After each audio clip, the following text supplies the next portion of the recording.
Nakumbuka kuna siku mama hakurudi.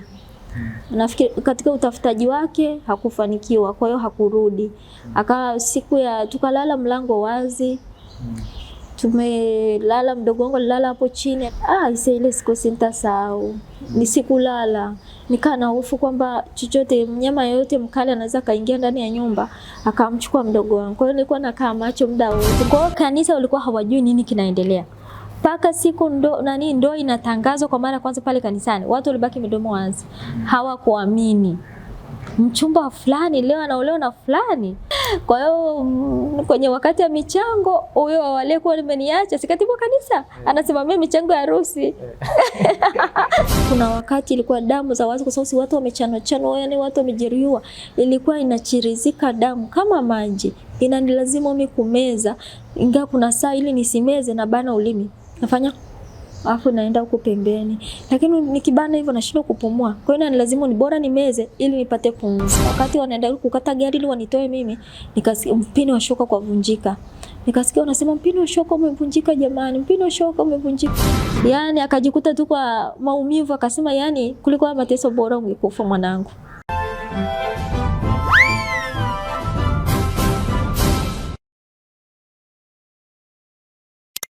Karibu katika mwendelezo wa habari, matukio pamoja na mikasa. Hii leo ni kubwa zaidi, imesubiriwa kwa takribani miaka zaidi ya 5 tangu nifahamiane na dada yetu Madam Flora Faustine Basso, lakini haikuwezekana kufanikiwa au kufanyika kwa mahojiano haya. Hatimaye leo mwaka 2026 kutoka mwaka 2021 kwa mara ya kwanza tumefanikiwa. Ni bahati kwangu, naamini pia na ni furaha kwake pia kuzungumza na wanafamilia wa Tiki TV, kuweza kusikia ambayo yametokea katika safari na historia ya maisha yake. Kati ya mengi alionayo, kubwa zaidi ni lile ambalo lililotokea, ambalo lili trendi na weza kusema duniani kote, hasa zaidi Tanzania na Afrika Mashariki, baada ya kupata ajali siku ya harusi yake na kumpoteza moja kati ya watu muhimu sana katika maisha yake.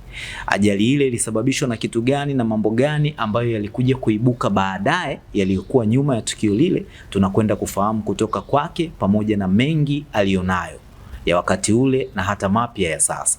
Kabla ya kusikia kutoka kwake, niwakumbushe tu, kila sekunde moja ina thamani kubwa zaidi.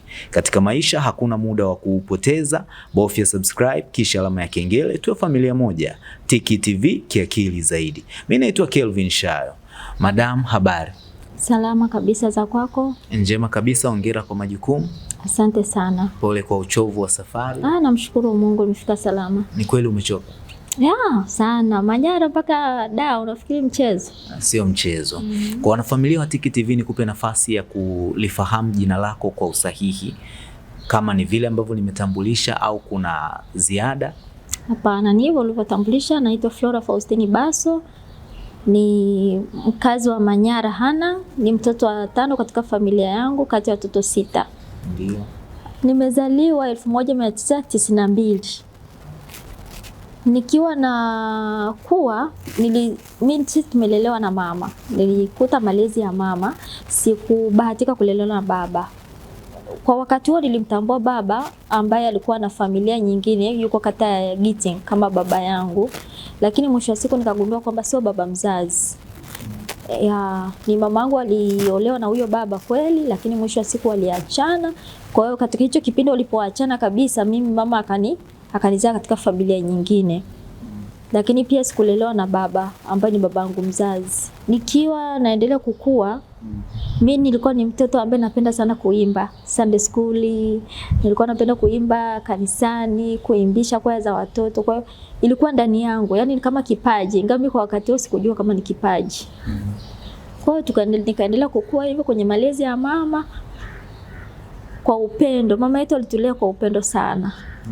Ingawa alikuwa mtu wa kawaida sana, tulikuwa na familia hali ya chini. Sasa nakumbuka siku moja nilikuwa natoka kanisani, ilikuwa Jumapili moja natoka kanisani. Hapo ilikuwa 99.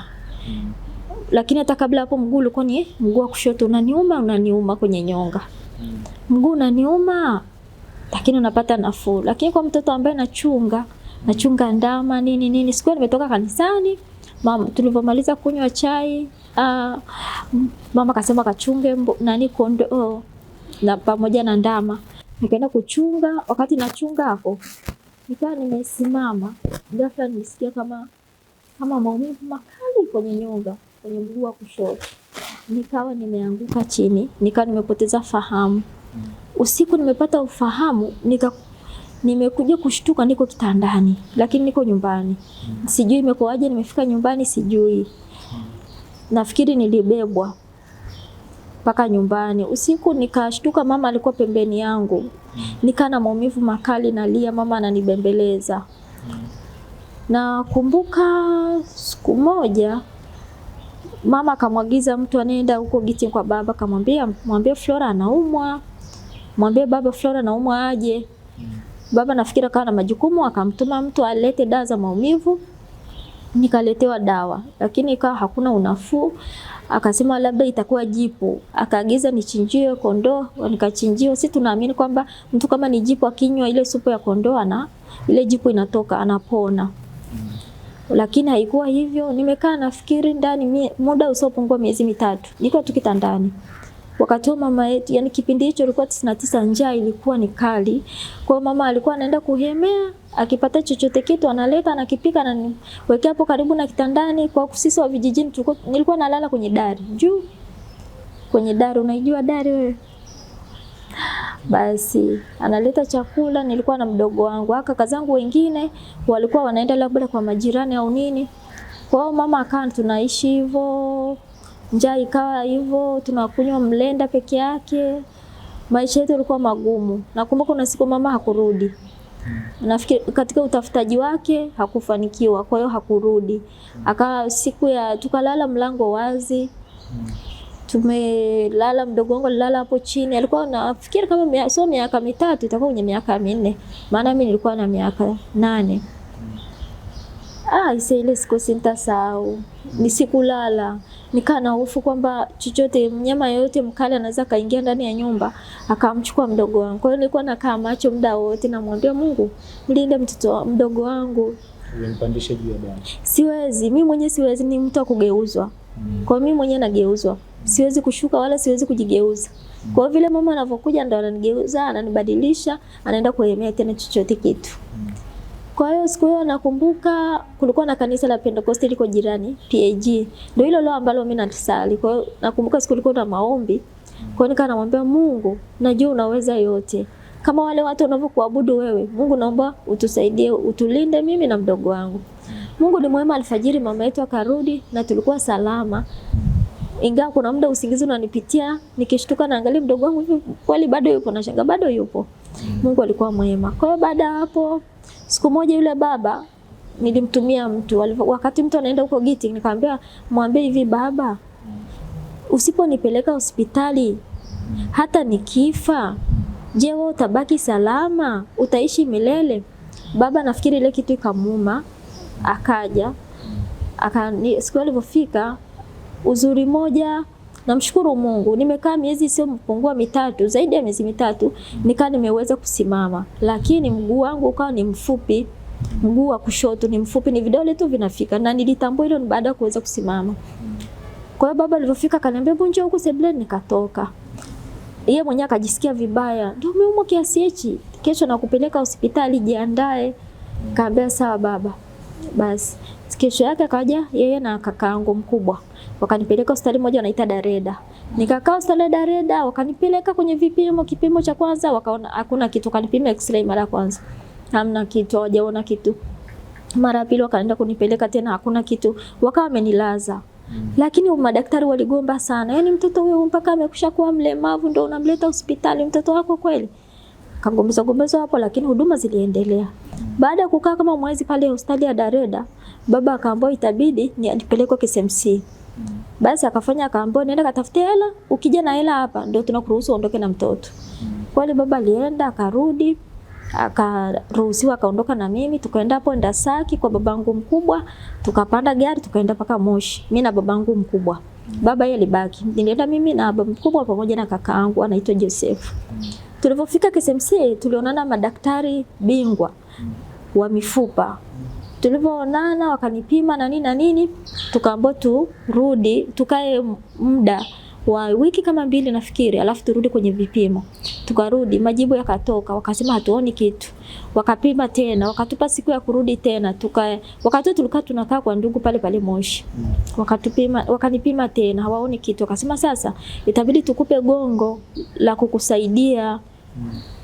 Basi nikapewa ile gongo, tukarudi Manyara. Tulipofika Manyara, mimi nilibaki Endasaki kwa babangu mkubwa. Ilio 99 mpaka 2001. Nika natamani sana kwenda shule, lakini nilikuwa sina uwezo kwa sababu ya hali yangu, natumia gongo. Mguu umepooza kabisa kutoka kwenye nyonga mpaka chini. Basi siku moja nakumbuka kuna watoto wa mama mkubwa wametoka shule, wakamwambia mama, wamesema watoto hata kama ni walemavu waende shule. Yule mama kaniambia nikupeleke shule, nikamwambia mimi naomba unipeleke mama, tafurahi. Akasema sawa, akaongea na mama akamwambia mimi nakuja huko siku ya mnada, nimletee nguo za shule, tumnunulie nguo za shule. Kweli mamangu alikuwa amepambana, akaleta nguo za shule, nikaanza shule mwezi wa 4. Siku naanza shule kwa kweli ilikuwa ni furaha. Niliamka kutoka saa 10, niko macho mpaka saa 12 niko macho. Nikaanza safari kwenda shule. Ingali napumzika maana nilikuwa naruka na gongo. Kwa hiyo natembea naruka na gongo. Na watoto wa mamangu mkubwa niliwaambia nyie kimbeni tu shule msije mkachapwa. Mimi nikaa naenda tu taratibu. Nikafika shuleni saa 2. Nimechoka, niko hoi. Walimu walifurahi. Kiukweli nilipokelewa vizuri na mimi nilijisikia raha. Shule inaenda Saki, shule ya msingi. Nikapokelewa vizuri na mwalimu mkuu. Mwalimu wa darasa alikuwa ananipenda. Yaani kwa mtoto ambaye siguswi. Yaani mwanafunzi anichokozi. Kwa kweli nilijisikia raha. Mwezi wa 6 sikuwa the best, lakini nikapewa zawadi kwa ajili ya kuipenda shule. Kapewa lakini pia nilikuwa na akili sana. Nikapewa zawadi, ile ikaendelea kunipa moyo wa kupenda shule, na mimi pia nilikuwa nafurahia sana. Lakini wale walimu wakashauriana, huyu mtoto mbona anateseka kutoka shule? Kwa sababu nilikuwa nakaa maeneo ya RC kule stendi. Alafu shule ni mbali sana. Kwa wenyeji watakuwa najua. Nafika shule nimechoka, nimesweti, niko hoi. Basi wakasema hebu ukifika nyumbani mwambie mama yako aje. Kwa hiyo nilipofika nyumbani nikamwambia mama, unaitwa shuleni. Alivyoenda wakashauriana kwamba mtoto tumhamishe Katesh boarding. Basi wakaliafiki, akawasiliana na mamangu pamoja na baba yule nisema baba mlezi, sio babangu mzazi. Basi wakawasiliana, nikafanyia uhamisho. Yule mama kwa kweli namshukuru Mungu, alipambana kwa ajili yangu. Yule mama mkubwa akanipeleka Katesh, kanikabidhi kwa walimu, ndio maisha yangu yakaendelea kuwa Katesh. Nikiwa sasa mwishoni, ilikuwa nafikiri kwenye mwezi wa 10 hivi, darasa la kwanza 2001. Kule pia siku nilipokelewa vizuri na mwalimu mkuu, alikuwa anaitwa Mwalimu Chacha. Yule mwalimu alinipokea vizuri sana, alinipokea kwa upendo, nilijisikia raha kwa ukweli. Kwa hiyo nikaendelea na masomo yangu pale. Yule baba alikuwa anapenda sana kunitia moyo, mwanangu soma, elimu ndio, wewe huwezi kulima, huwezi kufanya chochote zaidi ya elimu, pambana utakuja kuwa mtu mkubwa mwanangu. Na kila mara alikuwa anakuja kunitembelea. Kwa hiyo ile ilinipa hamasa ya kuona napendwa, kiukweli ilinipa amani. Na wakati wa mamangu alikuwa anatoka Gendabi, anakuja kunisalimia pale shule, ananiletea chochote kitu. Kaka zangu wengine 2 walikuwa wanakuja kunitembelea, maisha yangu yakaendelea. Na alikuwa na mtoto alikuwa na mtoto ambaye napenda kusoma hata kama ni usiku. Naamka nasoma. Kwa hiyo nilikuwa sikosi nafasi ya kwanza ya pili. Nikaendelea darasa la kwanza, la pili, nikiwa darasa la pili nikiwa 2002 nikaugua tena mguu mwingine. Nikalazwa kituo cha afya pale, wanaita kituo cha afya Katesh. Kituo cha afya Katesh wakanipeleka Tumaini hospitali, ni hospitali ya wilaya. Wilaya wakasema mtoto apelekwe Haydom. Babangu yule mlezi akawa Giting, sasa akawa amekuja akanipeleka Haydom. Tulipofika hospitali ya Haydom akapimwa akasema hawaoni changamoto ni nini. Daktari mmoja nakumbuka akamwambia baba, kama ameshindikana KCMC sisi tutamweza, wewe mrudishe tu nyumbani. Kwa hiyo nakumbuka nikawa narudi sasa nyumbani. Tukaenda kulala kwa shangazi yangu pale Haydom. Wakati tumelala pale kwa shangazi, siku ya kwanza tukashinda, siku ya pili jioni ambapo kesho ndo tunaondoka. Nikaa nimesimama mlangoni. Nikaa nimesimamia na gongo. Kumbuka mguu unaoniuma sasa ni wa kulia. Huu wa kwanza wa kushoto ulishapooza muda. Nikaa nimesimama, kulikuwa na ng'ombe anapita. Ni wa pale nyumbani lakini anapita. Nikahofu kama ni kama anataka kuja kufanyaje sijui yani mimi nilihofu tu hivyo. Kwa hiyo nikageuka haraka, ile kugeuka ile fimbo ikateleza, nikaanguka. Acha yani nilitenguka kwenye goti. Nililia yani yule baba alinibeba isiye kwa uchungu. Yani akajikuta tu kwa maumivu, akasema yani kuliko mateso bora ungekufa mwanangu. Akanipakata kwa maumivu, naye mwenyewe analia. So alisema vile ananichukia, hapana. Yani tu vile mapito naopitia. Kwa kweli nilianza kulia, na wakati huo kulikuwa na wanakwaya wanatokea Giting, wanakwaya RC. Kesho yake nao walikuwa wanakuja Haydom, wanakuja kuimba. Kwa hiyo baba akawa ameongea nao tupate nini? Lifti.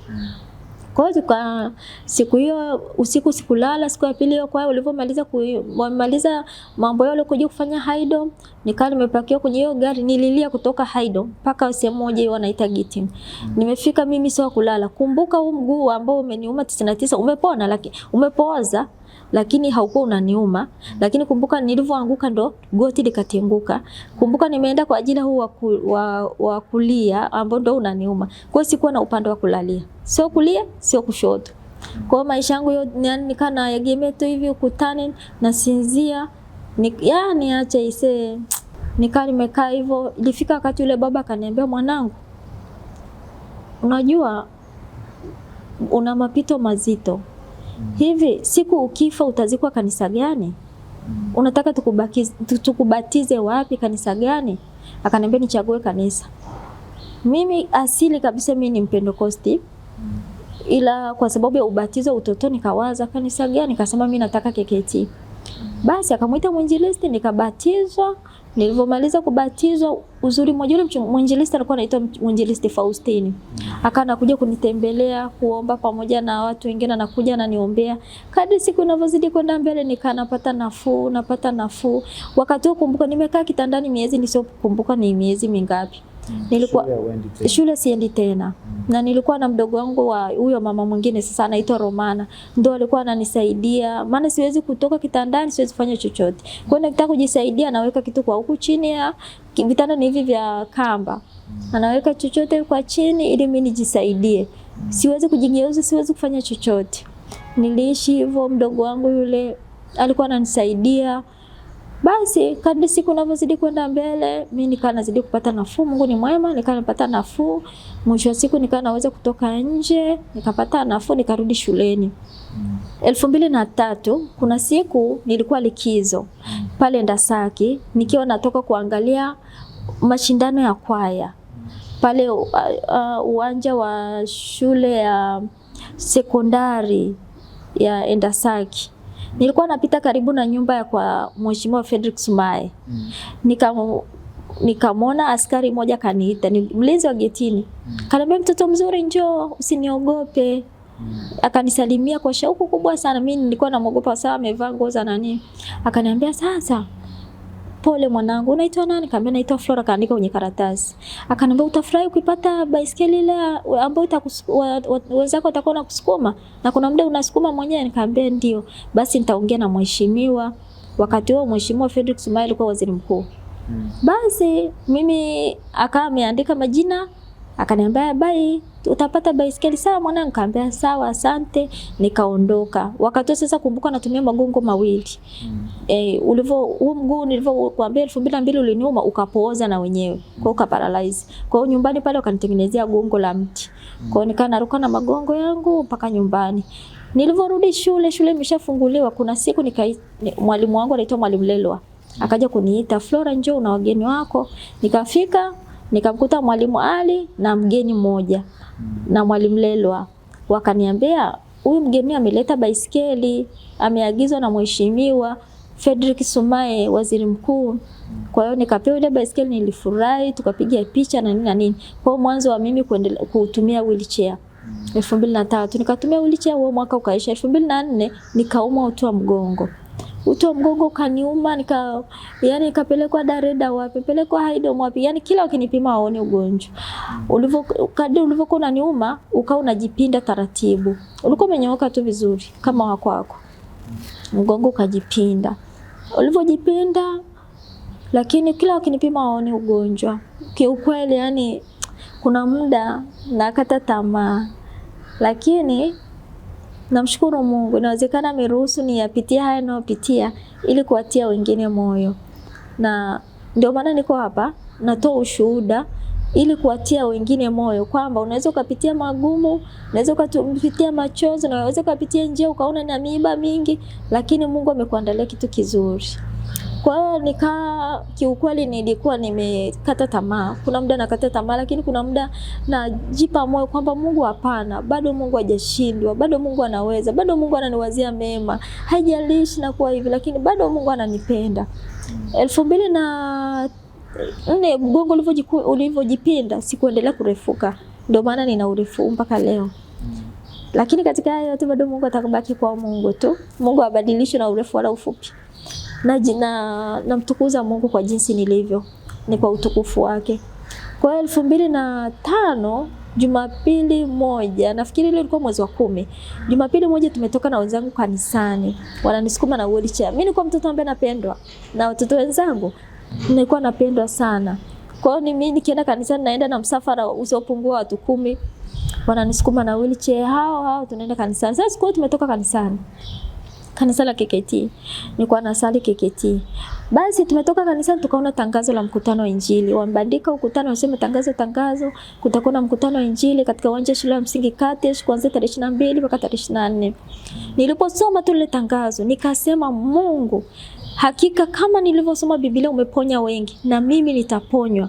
Na wewe Mungu utaniponya mimi. Nikamwambia wenzangu, unajua mimi sikuwa napona. Akasema wewe muongo. Nikamwambia nyinyi si mtaona. Inawezekanaje? Nikamwambia nimeona Mungu ameponya wengi na amefufua wafu, ameponya watu wenye ulemavu, ameponya viziwi, ameponya vipofu. Mimi ashinde, Mungu kwangu ataweza na siku ya mkutano nitasimama. Kweli nikamwambia nyinyi mtaona. Basi siku 3 kabla mkutano nikafunga, nikamwambia Mungu, naomba uniponye. Ukiniponya naweka agano hili na wewe. Mungu, nitakutumikia na dunia yote ijue kwamba wewe ni Mungu. Ndio maana hata ninavyosimulia ushuhuda huu kwenye hii media ya Tiki, kwa kweli nafurahi kwa sababu ni miongoni mwa agano langu la Mungu, na agano langu mimi na Mungu kwamba Mungu nitakutumikia na dunia yote ijue kwamba wewe ni Mungu. Basi siku 3 nilivyofunga maombi nikaenda kwenye mkutano. Sasa mkutano ulikuwa tarehe 22 mwezi wa 11 siku ya Jumanne. Nikatoka na wenzangu darasani kana waambie leo mimi naenda kupokea uponyaji, twendeni mkaone. Wakasema au wapi? Nikamwambia si twendeni, nyie mtaona. Leo wakati wa kurudi mimi nitarudi kwa miguu yangu. Akasema tunaenda na wheelchair na magongo. Nikamwambia tunaenda na wheelchair kwa sababu nilikuwa natumia wheelchair pamoja na magongo. Sehemu za ngazi natumia magongo, sehemu za tambarare natumia baisikeli. Basi tukafika kwenye ule mkutano. Watu walikuwa maelfu ya watu. Sikupata ile nafasi ya kusogea mbele. Nilikuwa nyuma sana. Kila unayemwambia naomba nipite, anakupisha labda wa huyu, mwingine pale mbele ananyamaza tu, unamwambia naomba nipite, anakuangalia. Basi mimi nikasema Mungu, haijalishi sifiki pale mbele, hapa nitasimama. Mwenzi akasema sasa Flora pale mbele atufiki itakuwaje? Nikamwambia msiogope. Mkono wa Mungu sio mfupi, hata hapa nitasimama na Mungu atajulikana, Mungu anaweza. Kweli nikamwambia Basi mahubiri akaendelea. Huyo mhubiri alikuwa anaitwa Michael Alvin. Na hiyo aliyemwalika huyo mgeni ni wa Sweden. Mkutano ulioandaliwa na kanisa la enzi hizo ilikuwa inaitwa KLPA. Sasa hivi ni DNPC kwa Askofu Karoli pale Katesh. Basi huyo mchungaji wakati anahubiri, yani ndani yangu nilikuwa naona shauku, natamani tuanze kuomba mimi nisimame. Basi anahubiri kuhusu imani. Kiukweli ndani yangu yani nilikuwa nataka tu akianza tu kuomba mimi nasimama. Basi mahubiri kaendelea. Ilipofika mida saa 12 akasema sasa ni muda wa maombezi. Watu walikuwa wengi pale mbele, yani wagonjwa nini. Mimi peke yangu niko nyuma ya watu. Walikuwa watu maelfu. Wakati wakasema kama uko mbali, weka mkono wako sehemu unakuuma. Mimi nikaweka kwenye miguu yangu. Nikafumba macho. Wakati anaomba mimi nikamwambia Mungu, wakati umefika, jitolee utukufu katikati ya umati wa watu ili wajue wewe ni Mungu.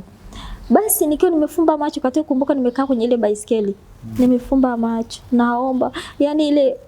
Yani macho ya mwili nimefumba, lakini ya roho nikaa nimeelekeza mbinguni. Nikamwambia Mungu, wakati umefika, ukiniponya Mungu, naweka agano hili na wewe kwamba Mungu, nitakutumikia siku zote za maisha yangu. Basi niko katika ile, hata sijamaliza, ni kama mwanga mkali kama radi iliniumiza macho. Mwanga ulikuwa mkali. Nikashtuka, nasema kuna nini? Ila katika harakati ya kujiuliza kuna nini, nikasema mbona mwili wangu umechangamka? Nikasimama kutoka kwenye ile baiskeli. Kumbuka ile baiskeli ina sehemu yake ya kuwekea miguu. Kwa hiyo ile miguu hata sikusubiri nifungue, ilikuwa inanichelewesha, naona kama inanichelewesha. Nikatoka, nikasimama, nikavusha miguu yangu kabisa, nikatoka kwenye baiskeli, nikawa napiga kelele, nimepona. Wenzangu kwanza walipiga kelele, watu waliokuwa wanasema kuna nini, nao wanauliza kuna nini. Yani walivyoniona mimi nimesimama sipo kwenye baiskeli, watu wakawa napiga kelele, piga kelele. Ilikuwa maajabu. Ikabidi yule mhubiri kule mbele aseme hapo kuna nini? Hapo nyuma kuna nini? Kwa nini mnapiga kelele? Ikabidi watu wakasema ameponywa, kuna mtu ameponywa. Mkalimani wake akamtafsiria kwamba kuna mtu ameponywa. Akasema aje hapa mbele. Ikabidi watu waanze kusogezwa. Na kumbuka kati ya miongoni mwa watu ambao walikuwa, kaka mmoja anaitwa William Manase, sasa hivi ni diwani wa kati. Akanyanyua ile wheelchair juu. Yuko mbele, mimi niko nyuma. Watu wanasogezwa na wahudumu. Mimi natembea pale kama mtoto anajifunza kutembea. Asante Yesu, asante Yesu, asante Yesu. Watu ni kelele za shangwe. Yesu alibadilisha historia ya maisha yangu. Kwa nikafika kule mbele, nikapanda jukwani, naitwa Flora Faustini. Nilikuwa mlemavu, nikaelezea. Yani kiukweli watu walipiga kelele, ilikuwa maajabu. Nikaona watu kutoka mjini wanakuja, yani ilikuwa ni maelfu ya watu walikuwa wanajaa pale. Watu kwa sababu mkutano wote nilikuwa ni taharuki. Kwa hiyo wale wa karibu pale mjini wanauliza kuna nini kwenye ule mkutano. Nikiwa jukwani pale nashuhudia kwamba najitambulisha, namshuhudia Mungu. Ilikuwa kipindi ambacho ilikuwa kipindi cha mitihani. Kwa hiyo walimu wangu wengi walikuwa bado wako ofisini. Kwa hiyo walivyosikia kwamba jina langu nalitaja kule uwanjani, walimu, nikaona walimu mbio wanakuja uwanjani. Na kati ya wale walimu alikuwa mpepo mwalimu mkuu wangu anaitwa Mwalimu Mdoma.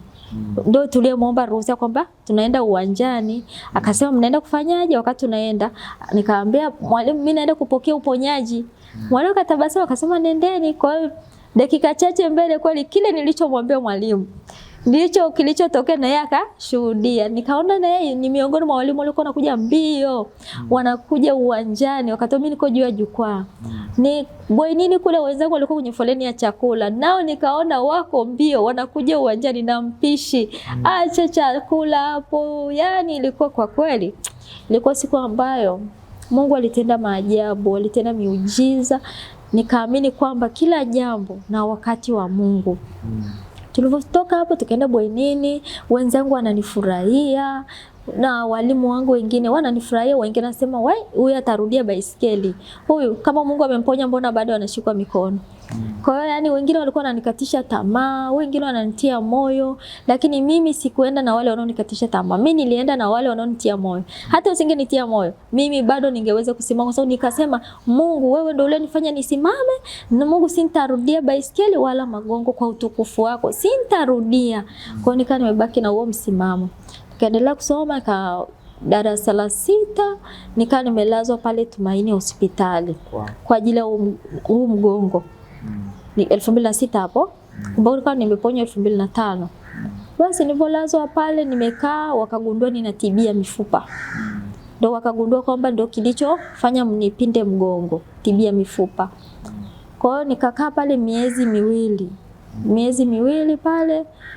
Nikaa nimeruhusiwa, nikaenda nyumbani ambapo nilele kwa kakaangu anaitwa Mzee Elias Umri pale Katesh, yuko kule Ganana Sekondari. Nikakaa kwenye ile familia, wakaendelea kunipa dawa na nini, nikatumia dawa hiyo miezi 8,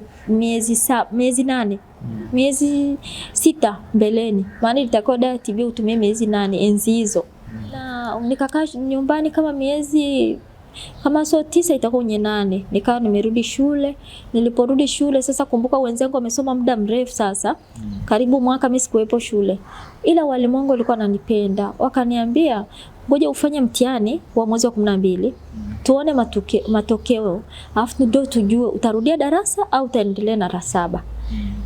Basi Mungu ni mwema, mitihani ilivyofanyika mimi nikawa mtu wa 5 kati ya 100 na kafanya vizuri. Yani kafanya vizuri jamani, Mungu ananipenda.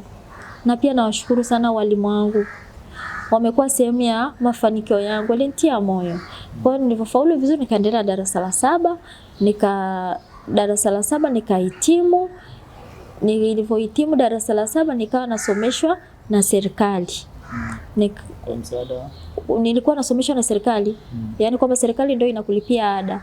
Yani kwa msaada wa nani? Connection mtokea? Connection ni kwamba ukiwa pale shuleni mnaandika barua kwa wale watoto ambao hawana uwezo wa kusomeshwa na wazazi. Kwa mimi ni miongoni mwa wanafunzi wale waandika barua. Alafu bodi ya shule inapitisha, ndio wao wanachagua nani anastahili kusomeshwa. Kwa mimi nikafanikiwa kusoma, nikapangiwa Mulu Bado Sekondari. Nilivyosoma Mulu Bado Sekondari, nikaa ni mtoto ambaye nilikuwa naugua sana. Ni mara kwa mara napungukiwa damu mara nini. Kuna siku kuna baba mmoja anaitwa Mzee Kasimbazi pale Katishi. Nilifahamiana naye kanisani. Kwa hiyo ni baba ambaye ile familia ni familia ambayo niko shule lakini wananipenda kunisalimia. Wanampigia mkuu wa shule, binti yetu anaendeleaje? Akanaambia anaumwa. Siku yake akaambia anaumwa, akasema hebu mlete Katishi. Kwa hiyo nikapelekwa Katishi kwa huyo Mzee Kasimbazi. Yule mama alinitunza, jamani, alinitunza kwa upendo, nikapona. Nilivyopona sasa wakasema sasa tutakuhamisha kutoka Mulu Bado utasomea Katishi Sekondari. Nikawa na hofu, nikamwambia sasa mimi siwezi kutoka huko, kuna kaumbali na hali yangu. Akasema tutakununulia baisikeli, utakuwa unapelekwa na kaka Sai. Basi wakanunua baisikeli. Huyo kaka alikuwa anafanya kazi ya kukamua alizeti kwenye hiyo familia. Ananipeleka, alafu anarudi kwenye kazi yake. Ananipeleka asubuhi, jioni anakuja kunifuata shuleni. Basi tumeenda hivyo. Sasa hapo niko form 2. Tukawa nimesoma hivyo mpaka nikamaliza sekondari. Lakini kumbuka wakati wa mamangu, kaka zangu wengine wanakuja kunisalimia kwenye familia. Kwa wakati hapa kuaga na magari ya kwenda Gendabi, kwa wenyeji wanajua. Hakunaga magari wala bodaboda enzi hizo. Kwa hiyo nilikuwa mara nyingi nilikuwa naenda kwa mama huyu wa Giti au nilikuwa naenda tu kusalimia, lakini ile familia ya Mzee Kasimbazi ndio ilinilea. Nimekaa hapo nikamaliza form 4. Nilivyohitimu form 4 kuna huyu mwinjilisti aliyeniombeaga, yule alinibatiza, mwinjilisti Faustini wa Giti. Akaniambia nataka nikuunganishe na mchungaji Bayo akusaidie upate mfadhili, kuna wazungu fulani wako wanakuja huku Tanzania. Nikamwambia baba ningeshukuru. Basi akaniunganisha na huyo mchungaji Bayo. Nikaongea na huyo mchungaji Bayo, tulivyomaliza akaniambia basi nitakuunganisha nao. Ule mfadhili, yule mzungu alikuwa mmoja anaitwa Robert, alikuwa na rafiki zake Susan pamoja na Christian. Tukaonana nao, walikuwa na huduma huko Dawari. Nikawaelezea story maisha yangu, wakaguswa. Kwa hiyo wakaniambia sasa hivi unasifanya nini? Nikamwambia nasubiri matokeo. Wakasema basi matokeo kitoka tutakusaidia. Matokeo yakatoka kweli, nikapata tu 4 ya kwenda chuo. Nika apply vyuo mbalimbali, nikafanikiwa kupata Mbeya Community Development pale Uyole. Nikasafiri nikaenda Mbeya kwa msaada wa wafadhili. Wakanilipia, nikasoma pale. Nikiwa nimemaliza ule mwaka kwanza ile niingie mwaka wa pili, huyu mfadhili wangu ambaye yuko Robert, huyu ambaye yuko Marekani, alishaniunganisha na rafiki yake mwingine anaitwa Warren. Huyo Warren pia walikuwa wanasaidiana na Robert. Wakanitumia email kwamba huyo mfadhili ambaye wanasaidiana naye amepata changamoto ya tumbo. Ana shida utumbo. Kwa hiyo hawataweza kuendelea kunisaidia. Kiukweli haikuwa rahisi kulipokea hilo. Maana ndoto zangu ndiko kusoma angalau ni na degree. Nikamwambia Mungu unaweza. Nilikuwa na mtoto ambaye napenda kuomba, nilikuwa napenda kufunga. Nikaa nafunga, ambaye Mungu, najua utanifanyia njia. Mungu nisaidie. Nikaa nimefunga kama siku 3 hivi. Siku moja tumeshamaliza mitihani, sasa kama vile wiki ijayo sasa ndo tunatawanyika na sintaweza kuendelea na masomo, narudi Manyara. Siku moja rafiki yangu akaniambia twende kwa sali kanisani kwetu. Tukaenda kanisani kwao, wakati wa wageni nikajitambulisha na nikasema mimi ni mwimbaji. 2012 mimi ndo nilianza kuimba. Kwa hiyo wimbo wangu mmoja ulikuwa unaitwa wastahili kuabudiwa. Ndio ni wimbo wangu niliwa kwanza kabisa katika nyimbo zote. Nilitunga wimbo, nikaenda studio, nikarekodi, nikauimba kwenye kanisa. Na nikajitambulisha kwamba mimi ni mtu wa Manyara, ila kwa sasa nimeshindwa kuendelea na masomo, ndio narudi nyumbani. Yule mchungaji baada ya mimi kukaa akasimama. Akasema, jamani, Roho Mtakatifu ameniambia huyu binti lazima asome. Wangapi mko tayari kumsomesha? Kanisa lote walinyoosha. Hawakuwa wengi, walikuwa watu wachache sana. Lakini walinyoosha, akasema, binti, kasome kwa bidii. Ukasome, sisi tutakusomesha. Basi nikafurahi, nikaenda huko Dar es Salaam kwa babangu mkubwa.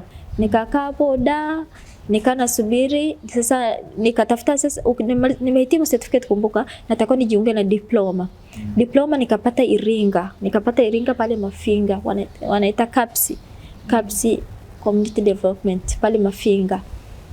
Sasa nikaenda pale nikasomeshwa na kanisa. Ilifika wakati kanisa likalemewa.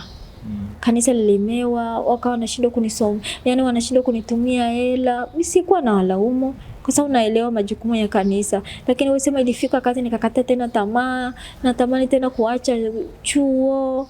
Nikasema, Mungu mimi nitafanyaje? Lakini wakati nilikuwa na nyimbo nyingi za audio, nikapata akili wazo. Nikasema, kwa nini sifanye uzinduzi alafu nilipe ada? Basi niko likizo wakati nawaza namna kurudi chuoni Iringa. Nikaongea na mchungaji wangu, ni mchungaji wangu kanisa la KKKT ushirika Katesh. Akasema, mna shida, tutafanya uzinduzi. Wewe andaa CD, nzizo ni CD. Nikaandaa CD zangu, namtafuta sasa mgeni rasmi. Mgeni rasmi akapatikana. Mtu mmoja kaniambia, unaonaje umuombe Mheshimiwa Fredrick Sumaye? Yule baba yuko poa sana, ana shida.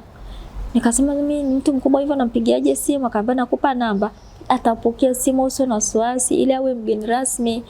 Basi nikapewa namba, nikampigia simu. Aisee, siamini. Alipokea simu, tukaongelea vizuri, nikajitambulisha, akamwambia nahitaji kuonana na wewe. Akasema, karibu nyumbani. Nikaenda nyumbani pale Ndasaki, nikapokelewa vizuri, nikajieleza. Yule baba alinipenda sana. Yaani alimkumbushia baiskeli. Nilimkumbushia, sema hata sikumbuki. Yaani basi alifurahi, alinipokea vizuri. Na wakati naondoka kanipa kahela, akakubali. Alikuwa naondoka kama kesho yake anasafiri. Nikasema, mwanangu, kwa ajili yako nairisha safari. Wewe ni mtoto mpambanaji. Pamoja na hali yako hii, lazima nikutie moyo mwanangu. Niko na wewe, naenda kaendelea na maandalizi. Mimi nitakuja kwenye uzinduzi, baada hapo mimi nitaendelea na safari yangu. Kwa kweli sikuamini, nimerudi na nalia tu, naambia Mungu asante. Kafika siku uzinduzi, kafika tukafanya uzinduzi, nikapata zangu kama 2,000,000 hivi. Kama 2,000,000 nafikiri na kitu. Basi nikalipa ada pale, nikaenda kuituma kwenye akaunti ya chuo. Ikabaki hela kidogo, ikabaki tena kama 1,000,000, nikaifanyia shooting. Kafanya sasa ndo nyimbo zangu za kwanza kabisa. Kafanya shooting yangu, nikarudi chuo. Nilivorudi nikazindua tena ile video. Nilipozindua ile video, nikalipa tena ada ya mwaka wa mwisho. Nikalipa semester yangu ya mwisho sasa ya kuhitimu na ni diploma ya community development. Nikalipa, kamaliza. Wakati sasa niko semester ya mwisho, nilikuwa field pale Iringa mjini. Kuna shule fulani, kuna kituo cha watoto yatima.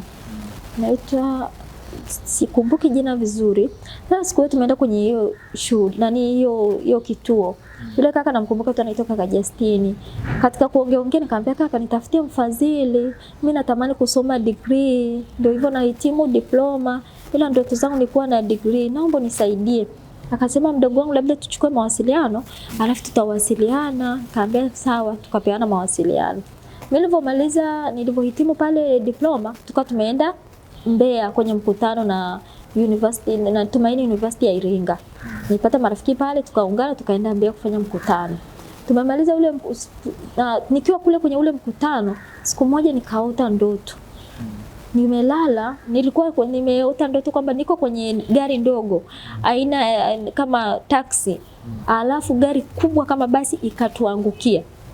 ikaanguka kabisa, ikatuangukia, nikakurupuka hapo. Asubuhi kulivyokuja nikamsimulia kaka mmoja anaitwa Rafa. Kaambia kaka Rafa, mbona mimi nimeota hivi? Akasema hiyo ni vita, kuja tuombe. Akaomba, tukaomba pamoja, tukamaliza. Tukarudi, nikalala Iringa. Ili kesho sasa nimeshakata tiketi niende Manyara. Nikapigiwa simu na kaka Justine. Flora uko wapi? Nikamwambia nipo hapa Iringa. Kumbe bado hujaondoka? Kaambia tulishahitimu, nimeenda Mbeya, tulikuwa kwenye mkutano, kesho naondoka. Sema sasa usiondoke. Kuna mama nimeongea naye wa Kizungu anakuja leo ndo anaingia. Kwa hiyo kesho amesema muonane naye. Kweli kwa hiyo airisha. Nikamwambia sawa, ngoja niongee na huyu wa tiketi. Nikaongea naye akasema mna shida. Basi nakumbuka tukaenda, akanielekeza sehemu ya kwenda. Ilikuwa ni hotelini. Nikafika hapo hotelini, hoteli ilikuwa nzuri. Ni gorofani, mimi kwa mara ya kwanza napanda gorofani, yani nilikuwa siamini, ushamba unajua tena. Yani nilikuwa nashangaa, mazingira yalikuwa mazuri. Nikaona yule mama Kizungu anakuja na alikuwa na wasichana wawili. Basi ukajitambulisha, yeye anaitwa Nina, yule msichana ni binti yake moja anaitwa Miranda, na mwingine yule sikumbuki jina lake. Basi na hapo ilikuwa ni ilikuwa ni birthday yangu. Na kumbe alishajua yani historia yangu, amezaliwa lini, alishamuuliza Justine, na Justine alishaniuliza hiyo, kaka Justine. Kwa hiyo yule mama, basi tukatika story, tukawa tunapiga story.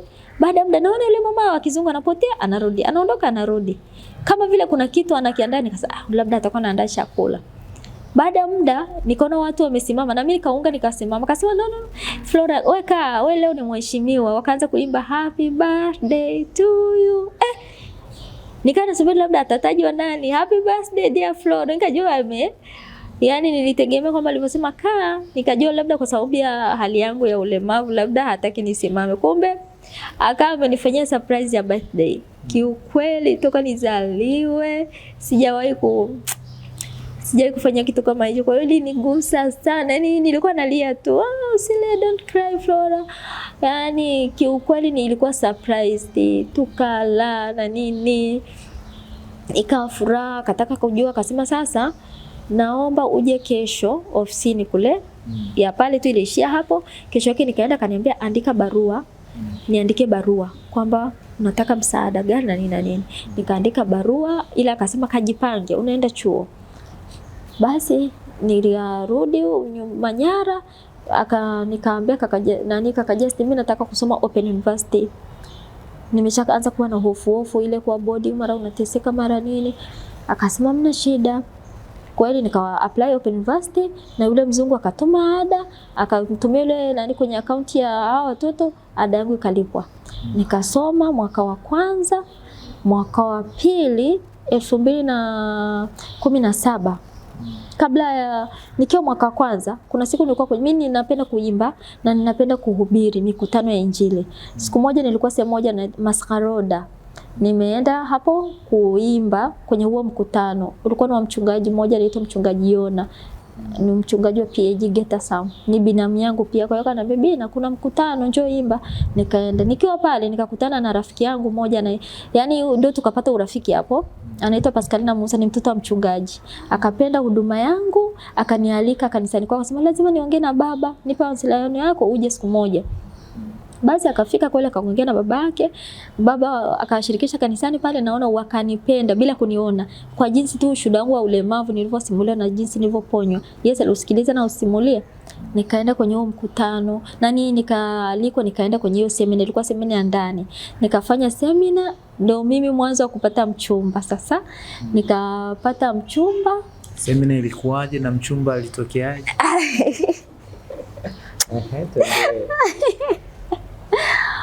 Semina ilikuwa nzuri. Hakunia jamani, wewe unapenda.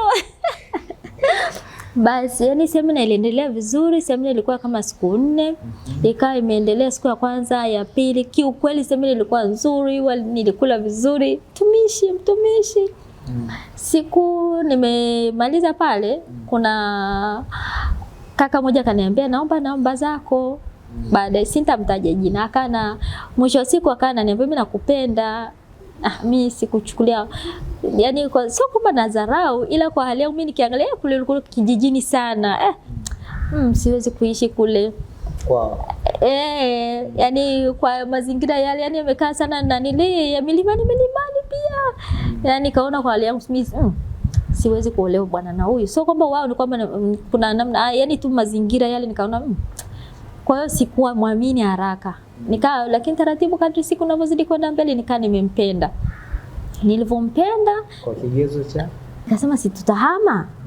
Tutahama tu, hamna shida. Kama madam ni upendo tutahama, so lazima tuishi huko ambapo kwa hali yangu itakuja kuwa changamoto. Tukapenda, tukafikia stage tukatambulishana kwetu. Mimi nikaenda kumtambulisha, akasema nitambulishe kwenu. Nikampeleka meeting sasa kwa baba, ambapo ndo rahisi kufikika kwa yule baba yangu mlezi. Nikamtambulisha, wakampokea vizuri, wakafurahi. Sasa ikafika hatua ya mzee, kikwetu mzee anatumwa. Kwamba kuna kijana wetu ameona binti nini na nini. Ikafika sasa hatua hiyo kwamba natakiwa mzee atumwe aende kwetu, atoe posa. Hapo katikati sasa nikaona kama vile jamaa amechange. Mawasiliano, so unajua uchumba na yani sijui ni utoto. Ile mawasiliano mara kwa mara ni kama yanapungua. Mbona unaona kama kuna mabadiliko? Anaweza sinitafuta kwa nitafuta mara moja kwa siku, ambayo haikuwa kawaida. Nikaona hapa kuna kitu hakipo sawa.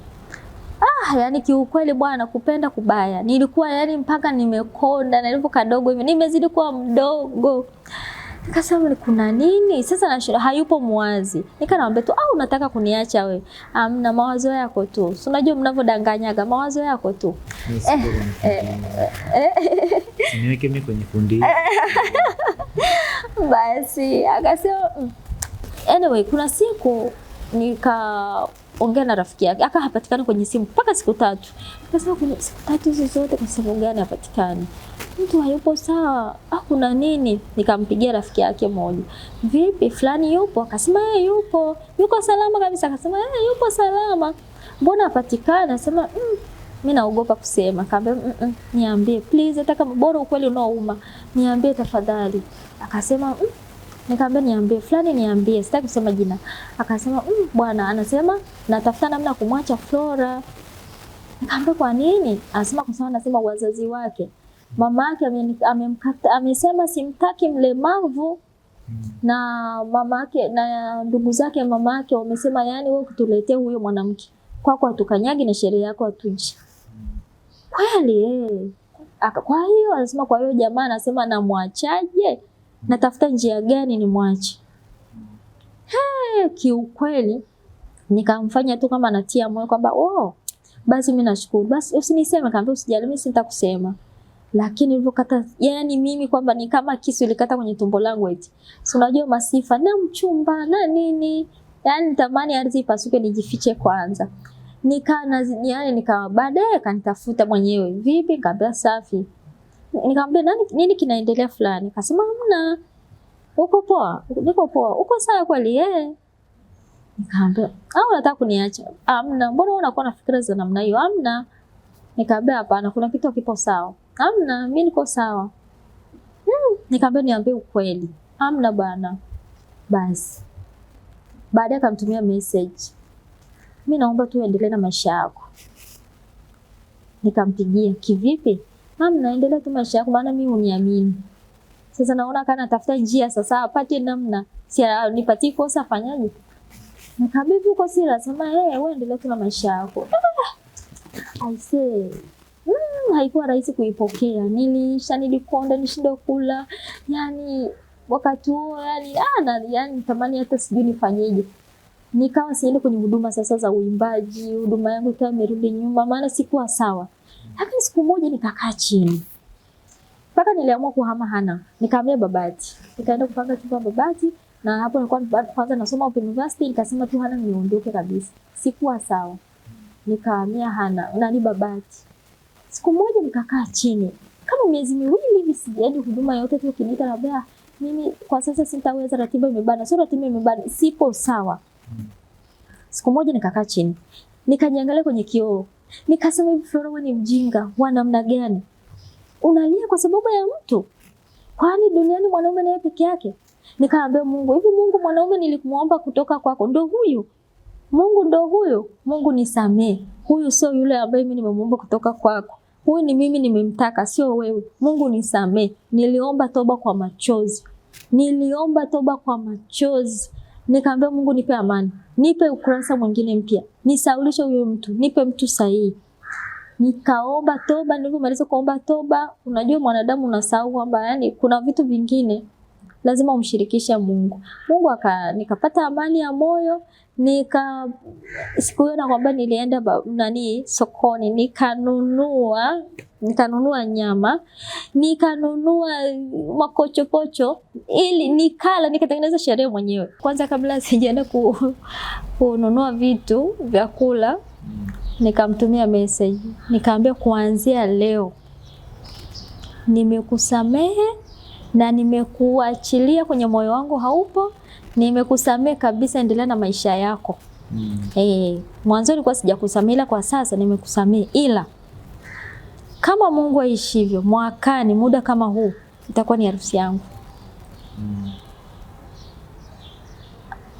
Sikumbuka alijibu sawa, lakini sikumbuki vizuri alijibu nini, sitaki kusema uongo.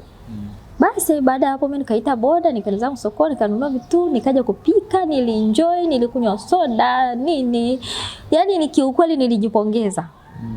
Nilimshukuru Mungu. Mpaka mama mwenye nyumba, wewe leo umepata na nini mwanangu? Alikuwa mama mzuri. Tukapangisha kwa baba mmoja anaitwa Bayo, nao ni kama ukoo wetu. Basi tukaenjoy pamoja kama mama tule. Sasa hivi niko sawa, maana yule mama alikuwa inafika wakati hata ananiletea uji kule ndani. Mwanangu, unakufa kwa sababu ya stress ya upendo? Acha ujinga wewe, amka ule.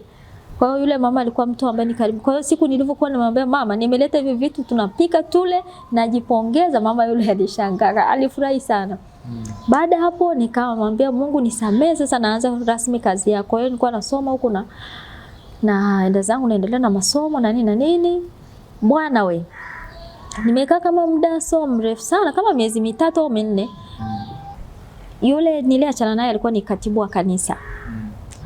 Huyu rafiki sio rafiki, ni watu tu wanaosali kanisa moja. Yule alikuwa ni katibu wa kwaya. Mwanzo nilianza kama urafiki, ananisalimia mimi na nini ananisalimia, tunasalimiana, imeishia hapo. Kadri muda unavyoenda, nikaona yule mtu anazidi kuwa karibu yangu. Mwisho wa siku bwana akaniambia, ukweli Flora, umeachana na fulani, lakini mimi naomba nikuoe mimi. Nikamwambia, wewe umetumwa na fulani ili unijaribu? Hapana, kweli mimi nakuoa. Nikamwambia mimi sina shida ya ndoa kwa sasa. Nilikuwa na shida kweli, lakini of course so ile shida ya kwamba eti sijui umri umeenda, hapana. Yaani basi tu unajua nikitoka nikiwa na kabla hata sijaolewa watu wanaongea, huyu ataolewa na nani? Huyu ataolewa na nani? Kwanza mlemavu. Nini maneno mengi. Ila mimi ilikuwa mara zote nasimama na andiko nasema, Mungu akasema si vyema mtu huyu awe peke yake, nitafanya msaidizi. Kaambia Mungu, wewe sio muongo. Wakati ukifika nataka msaidizi. Na huko alipo Mungu niandalie msaidizi wangu, awe mtu sahihi. Kwa hiyo nilikuwa naomba hivyo. Sasa katikati hao nikasema ni yupi sasa? Yeye akana nisumbua, hakukata tamaa, inganaambia naomba tena usinipigie simu. Akati tamaa, nazidi kuniwasiliana na mimi na nini. Muda ulichukua, nafikiri ilichukua kama miezi kadhaa hivi, kama sio miezi 6 au 7. Ndio nikaona mbona napata amani, kama naambia Mungu naomba nisikosee tena. Mungu, kama sio mapenzi yako naomba tu tuishie hapa. Nikanaogopa kumtambulisha kwetu. Maana kumbuka yule kwanza nishamtambulisha akaingia mtini.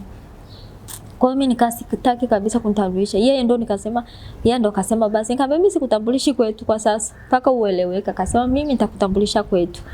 Na kabla kunitambulisha akanitambulisha kwa kaka yake, akaja na kaka yake, akaja na dada yake, tukafahamiana. Wifi nini. Tukaenda kwao, ilikuwa kwa mamake ni Riroda, Babati huko, tukaenda kwao kwa mamake. Urafiki ukaanzia hapo na undugu na nini, sasa ni wifi kwa dada zake nini. Ingawa haikuwa rahisi. Siku nimeenda kutambulishwa kwa mara ya kwanza haikuwa rahisi. Nini kilitokea? Naona kama vile yani ni watu wananishangaa. Hawana nia mbaya, siwezi kusema wananichukia au nini, ila nafikiri kwa sababu ya hivi nilivyo. Yani watu vile wanavyoniangalia kwa kuconcentrate kabisa, yani ni kama vile mimi, yani ni kama watu sijui, lakini labda ni mimi mwenyewe najishuku, lakini kiukweli nilikuwa sina amani sana, ila mume wangu alinifanya nijisikie vizuri. Basi nikamaliza, tulivyotambulishwa kwa mama mkwe, kamaliza. Ila sema mama aliniuliza swali, mwanangu una miaka mingapi? Kiukweli ile swali linifanya nijisikie vibaya. Mimi nafikiri hakuwa na nia mbaya, ni kwa sababu tu labda ya kimo changu aliuliza, ila mimi binafsi nilijisikia vibaya. Kwa hiyo kabla sijajibu, yule jamaa kuna kamada aliingizia, ikapotea hapo, tukaipotezea hapo. Nikaondoka hapo, maandalizi mengine nilivyotambulishwa hapo, akasema sasa umeniamini, nataka nikuvalishe pete ya uchumba. Ndani kwao. Basi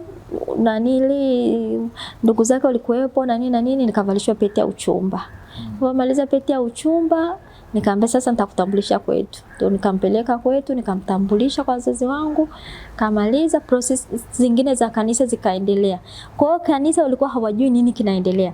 Paka siku ndo inatangazwa kwa mara kwanza pale kanisani, watu walibaki midomo wazi. Hawakuamini. Mchumba fulani leo anaolewa na fulani. Mchumba wa nani alikuwa? Mchumba wa ex anaolewa leo na Filipo. Basi kwa kweli ilikuwa kama haikuwa rahisi, na jamaa alikuwepo pia kanisani. Na watu walikuwa viongozi kanisani. Mmoja wa kwaya, mwingine. Mmoja wa kwaya, mmoja wa kanisa. Kwa hiyo kwenye wakati ya michango, huyo aliyekuwa nimeniacha sikatibu kanisa anasimamia michango ya harusi. Basi mipango yote kaendelea mpaka siku ya harusi. Siku ya send off ikafanyikia kwetu Gendabi. Tumemaliza siku hiyo usiku. Nililala kitandani, nakumbuka na shahidi wangu wa ndoa na mama yangu mlezi, huyu mama aliyekuwa amenilea Katesh. So mama Kasimbazi, huyu wifi yangu anaitwa mke wa Eliasi Umri. Pamoja na wifi yangu. Tulikuwa kama watu wanne, kitanda kilikuwa kikubwa. Nilipata usingizi, ni kama sio usingizi sana, kama ndoto sio ndoto, ni kama usingizi, ni kama sijalala sana, lakini nikaota nilikuwa kwenye gari. Yani gari kubwa imeangukia gari yetu. Ambayo ni kubwa na nini? Gari yetu ilikuwa ndogo, ikaangukiwa na gari kubwa. Nikashtuka usingizini. Sasa ndoto hiyo inakuja mara ya pili. Hii ni mara ya pili sasa. Nikashtuka. Nikasema Mungu wangu, nikakaa. Huyo mama ambaye ni mamangu wa Katesh, naye akakaa akasema kuna nini Flora? Nikamwambia mama, nimeota ndoto. Lala mwanangu. So yeye mwenyewe ameshachoka. Kweli tulichelewa kulala, na hiyo ndoto nimeota hata sina nusu saa toka tupate usingizi. Kwa hiyo akaniambia lala, kanibembeleza, lala mwanangu, hiyo ni ndoto. Nikarudi kulala. Asubuhi sikukumbuka tena ile ndoto. Nikapelekwa lakini wakati tunatoka nyumbani pale Gendabi, tulikuwa mamangu mzazi na wamama wengine na shahidi wangu na wengine. Ndani yangu nilikuwa sina amani. Nahisi kama vile tunapata ajali. Kwa hiyo mpaka tunafika Katesh, tulikuwa ni Noa. Yaani sikuamini. Nilikuwa kunaishi kwenye hali fulani. Ingawa ndoto sikumbuki, ndoto nishaisahau. Tulipofika Katesh, nikapelekwa saluni, lakini sikuwa na amani. Moyo wangu ulikuwa na huzuni sana, sababu sikumbuki pia ile ndoto. Basi nikaandaliwa, wenzangu wa saluni wanasema, "Wewe furahi basi, leo ni siku yako." Na mimi natabasamu tu kwa nje, lakini ndani yangu ni Mungu tu alikuwa anajua. Nasikia uchungu, ni kama sitaki ile ndoa, ni kama nini. Mpaka ikafika tukaenda kanisani, watu walikuwa maelfu. Yaani watu walikuwepo wengi, mamia ya watu kanisani. Yaani nilikuwa mtu mwenye hasira, yaani sina amani, yaani nilikuwa sipo sawa. Tukafunga ndoa, walipomaliza tukaenda location tukapiga picha, afu tukaenda ukumbini. Mambo yote yakaendelea mpaka ukafika wakati wa kula. Wakati wa kula mume wangu akaniambia tunaondoka. Tunaenda nyumbani kule Getara ambapo ni wilaya ya Babati. Nikamwambia mume wangu kama inawezekana sisi tubaki Hanang. Akasema sijui, hebu muombe wifi yako. Yeye ni kiongozi wa msafara. Nikamwita yule wifi, nikamwambia wifi, naomba sisi tusiende, tubaki Katesh. Akasema hapana, yani sisi tumekuja kuchukua maharusi tuondoke bila watu, hapana. Basi kukawa na mvutano, watu wakatishwa wanasema maharusi wabaki, watu wa Babati wanasema lazima tuondoke na maharusi. Mimi ndo nikaamua nikasema basi mimi nitaenda, hamna shida. Nikaenda kubadilisha nguo, kavua shele, kavaa nguo za kawaida, nikarudi. Ilikuwa pale kanisa la KKT, ndio ilikuwa ukumbi, usharika wa Katesh pale. Nikakuta kulikuwa na haisi pamoja na Noah. Wifi yangu yule ambaye ni kiongozi wa msafa akasema nyepandeni kwenye Noah, afungua mlango wa pale mbele. Kwa hiyo mbele tukawa tumekaa, amekaa dereva, kaka mtoto wa dereva pembeni yangu, nikakaa mimi, akakaa mume wangu. Na huku nyuma alikuwa amekaa wifi zangu na baba mkwe na mama mkwe na binamu. Kwa ujumla walikaa ndugu wa mume wangu. Safari ikaanza. Tukiwa njiani pale, haisi ilikuwa nyuma, baadaye ika-overtake gari yetu, ikawa imeondoka, hatukuiona tena. Tulipofika sehemu, nafikiri kama sijikumbuki ni wapi vizuri, kuna Scania, dereva wetu aka-overtake ile gari ya Scania, akapita mbele. Mimi nikamuuliza mume wangu, mbona wewe ume-overtake na mwendo wa gari letu na wake ni kama mwendo wa gari yetu na hii gari kubwa uko sawa? Mume wangu akasema msijui. Basi tukaendelea na safari. Nikafika sehemu kuna mtu dada mmoja nilikuwa nimesahau kumwalika. Alinichangia kwa ajili ya harusi, ila nisahau kumwalika, kumpa kadi ya mwaliko. Nikamkumbuka, nikachukua simu kwenye mkoba, nikampigia simu. Kaambia dada nisamee, nimesahau kukualika jamani, kupa kadi nisamee. Sema usijali mdogo wangu, najua mambo ni mengi, usijali. Basi wakati huo kwenye gari ilikuwa ni furaha, watu wanacheka. Ingawa mimi nacheka lakini sio kwa kumaanisha, nilikuwa nacheka kwa maumivu. Ndani yangu sikuwa na amani. Ni wifi zangu huko nyuma wanacheka kwa sababu tulikuwa tunaonana. Taya hapa katikati ya Noah ilikuwa on. Kwa hiyo tulikuwa tunaonana. Tukafika sehemu moja wanaita njia panda Getasam. Tumefika pale. Ile gari letu ilikuwa kushoto, tunatakiwa ingie Rough Road ili tuingie njia Getasam, tufikie Getasam, tuingie sehemu moja wanaita Udagati, alafu tuingie Getara. Ambapo ndo mume wangu alipojenga, ndo kwa baba mke wangu. Basi leo wakati tunakata tu hivi kona kutoka kushoto kuingia kulia, nilisikia kishindo. Kile kishindo kilinifanya nipoteze fahamu. Nilipopoteza fahamu, mara ya pili tena nikasikia kishindo tena, nikapata ufahamu. Nilipopata ufahamu nikajikuta mimi ni kama mtu ambaye anasujudu. Mdomo wangu, magoti yangu ilikuwa sehemu moja. Nikajua moja kwa moja nikamwambia nikaiwaza moyo wangu nikasema tumepata ajali. Namwambia neno la kwanza nikamwambia Mungu, naomba usiruhusu nife. Naomba usiruhusu nife Mungu. Nipe neema nyingine tena. Katika ile harakati naendelea kusali, nikamsikia mume wangu anasema kuna nini? Na yeye kama alishtuka. Nikamwambia tumepata ajali, ila hatutakufa bali tutaishi. Wakati huo kwa pale barabarani hapakuwa na gari inaopita. Palikuwa kimya. Baada ya muda nikasikia magari yanapaki, wanasema jamani kuna ajali hapa imetokea, kuna ajali imetokea. Kuna ajali imetokea, kuna ajali. Nikawa nasikia watu. Sasa kumbuka ile Noah ilikuwa haisi imeshapeleka watu na yenyewe ikawa narudi. Nikakuta pale sema Mungu wangu, watu wamepata ajali, jamani maharusi wamepata ajali. Wakaanza kuwapigia wale watu waliowapeleka, jamani njoeni mrudi kuna ajali imetokea, njoeni mkimbie. Maharusi wamepata ajali hapa njia panda Getasam. Watu wakaanza kukimbia, watu wakaanza kuja. Na wasikia kabisa ni watu ni mamia ya watu huko nje. Lakini namna kutoka ilishindikana. Wakawa wanajaribu kuvuta Noah yetu, yani kwa kupitia gari nyingine, wanavuta ikashindikana.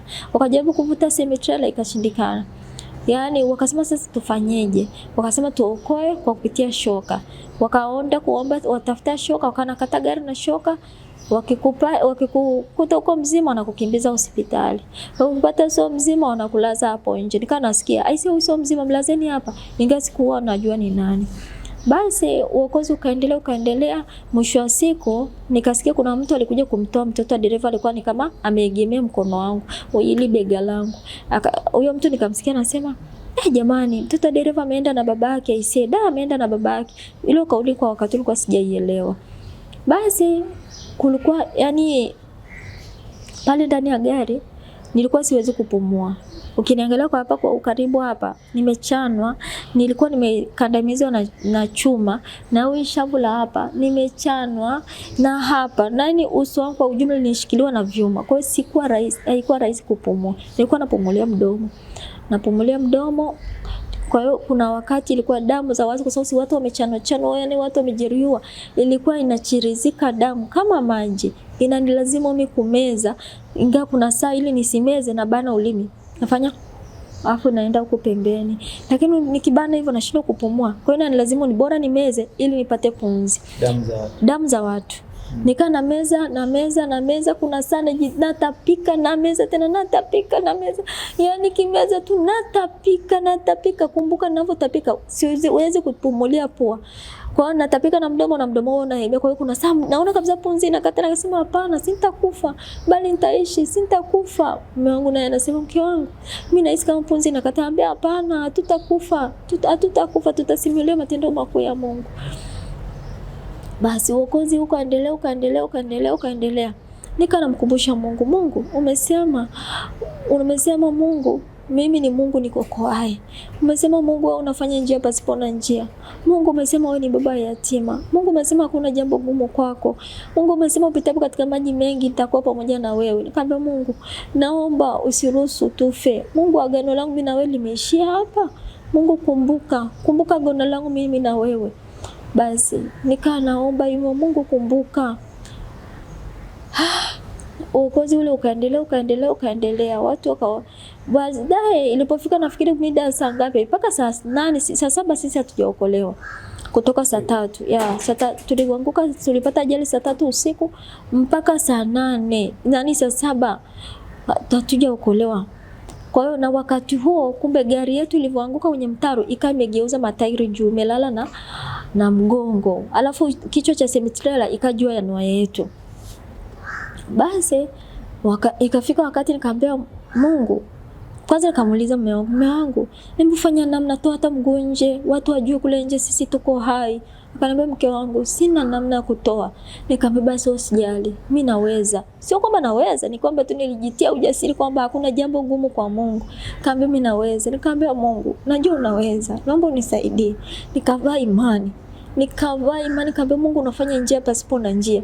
Naomba unisaidie Mungu. Nikafanikiwa kutoa mguu, nitoa mguu wa kushoto, nikautikisa.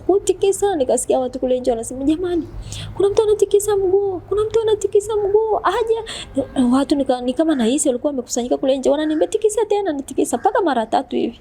Watu wananiambia tikisa tena, ni kama watu sio waamini, tikisa tena. Wakazungukia upande wa mume wangu, wakakatakata gari, wakafanikiwa. Mume wangu ananiambia mke wangu, mimi natolewa, navuta mke wangu, nikitoka kule nje naambia uko hai. Nikamwambia mna shida mume wangu. Yani wakati mume wangu anatolewa, roho ikuniuma kwamba labda kwani mimi sijatangulia. Nilikuwa namwambia Mungu, naomba wa kwanza awe mume wangu atoke. Maana niliona ni kama vile mtu ambaye hana matumaini tena. Mimi nikana tunaambia Mungu, naomba mume wangu aokolewe kwanza. Kwa hata wakati yeye alipokuwa anaokolewa, mimi nilipata amani, nilifurahi. Nikanaambia Mungu, na kushukuru. Yeye akatolewa, nikamsikia anasema, jamani, mke wangu yuko hai. Watu kana nasema, huyu ameshachanganyikiwa. Lakini hawakujua kwamba kule ndani sisi tulikuwa tuna mawasiliano. Na nilikuwa namwambia mume wangu, tutazaa watoto wazuri, hatutakufa bali tutaishi, tutasimulia matendo makuu ya Mungu. Basi wakaendelea kukata gari. Wakati wanakata gari, kuna mama wa jirani yetu wakamtoa, ambaye alishafariki, wakamtoa. Walipomtoa, kwa baadaye sasa nilivyokuwa nasimuliwa kwamba yule mama alikatolewa, wakati wanaendelea kukata gari ili wanitoe mimi, nikasikia mpini wa shoka kuvunjika. Nikasikia wanasema mpini wa shoka umevunjika jamani, mpini wa shoka umevunjika. Nikasikia mtu mmoja anasema kachukueni maskaroda. Nikasikia pikipiki naondoka pale kwenda kutafuta shoka. Lakini mimi sikuvunjika moyo, nilienda kumtumainia Mungu. Kaambia Mungu, kilichovunjika ni kazi ya mikono ya wanadamu. Mungu, wewe hujavunjika. Mkono wako hujavunjika. Mungu, najua utanilinda. Hata kama ni mpaka kesho, nitakuwa salama. Maana niko kwenye mikono yako. Nitakuwa salama Mungu. Nitakuwa salama. Nimebaki na maombi ya shukrani. Mungu, umesema shukuruni kwa kila jambo. Hata kwenye hili bado unibeneza. Mungu, umesema shukuruni kwa kila jambo. Hata kwa hili bado unibeneza Mungu. Nikaendelea kumtumainia Mungu. Wakati huo nikasikia ile pikipiki imerudi.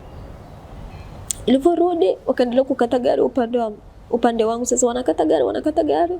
Yaani wakati na hofu yangu ni kwamba je, so atanikata kichwa au, lakini sikuruhusu hofu. Kuna saa hofu nataka kunivali, kasema hapana, Mungu atanilinda, sintakatwa, nitakuwa salama. Basi wakaendelea kukata gari, wakawa wananivuta sasa kichwa, wakafanikiwa kunivuta mikono na kichwa. Lakini sasa mgongo wangu sio umejipinda hivi. Kwa hivyo vile wanavyonivuta mgongo unazuia. Vile wanavyonivuta, kumbuka watu sasa hivi wameshachanganyikiwa. Yaani hawaelewi. Nini? Wakawa wananivuta mgongo unazuia. Natamani kuambia naumia mgongo, siwezi kusina sauti. Siwezi. Nikawa tu nawafanyia hivi. Yaani nawafanyia kama ishara fulani kwamba yaani Mungu wa ajabu eti. Kuna mtu pale tu kati yao nikamsikia anasema, "Jamani, anasema mgongo." Wakasema mgongo. Kweli ndo wakaanza kuniweka sawa, sasa ndo wakanitoa. Mungu wa ajabu. Katika kitu ambacho namshangaa Mungu. Wakati niko ndani ya ile gari, kulikuwa yani semi-trailer ilikuwa, sisi tuko kwenye mtaro, alafu semi-trailer ilikuwa kwa juu yetu, na mimi nilikuwa ni kama mtu anayesujudu, maana yake mgongo ulikuwa juu, lakini sikuguswa, mgongo wangu haukuvunjika, zaidi sana nyonga ziliachana, zilipishana, sikuvunjika popote. Hata mume wangu hakuvunjika popote, nani tu alipata mshtuko wa mguu huko kwenye nyonga. Kwa kweli Mungu yupo. Na Mungu anaishi, na Mungu anatenda maajabu na miujiza. Mpaka leo nasema yani Mungu alituficha kwa mkono wake. Kadri anavyosema nimekuchora kwenye vitanga vya mikono yangu, anasema nimekuficha. Hakika Mungu anatuficha usiku na mchana. Yani kiukweli ile ilikuwa maajabu. Baada ya kutolewa hapo, nakumbuka msanii nikapaka kwenye gari haisi ya Babati, nikakimbizwa Katesh. Ni mtu mmoja, dereva mmoja, kwa sababu pale kulikuwa na magari ya polisi, magari ya watu binafsi, magari ya abiria, kwa hiyo walikuwa wanafanya usaidizi. Kimbizwa Tumaini hospitali, nimefika watu wanalia, wachungaji wanalia, watu, mimi sina sauti sana, lakini naambia msilie, mimi sintakufa bali nitaishi. Basi ule uokozi ukaendelea. Simu yangu imeshadificha. Uokozi ukaendelea. Basi uokozi ule ukaendelea. Mimi nikaa nimeshapelekwa hospitali. Nilipofika hospitali nikapokelewa na madaktari na manesi, wakanisafisha uso, wakawa wananikata nywele.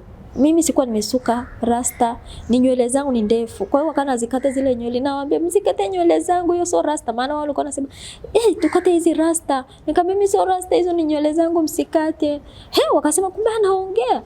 "Flora, unaongea mama?" Kambe mimi sifi. Basi wakanisafisha, wakanishona huku, shona pua, shona huku, wakanipeleka x-ray, wakanipima, baadaye wakanipeleka wodini. Nikiwa kule wodini, nikaa sijui nani yuko hai, nani amekufa, isipokuwa na uhakika kwamba mume wangu yuko hai.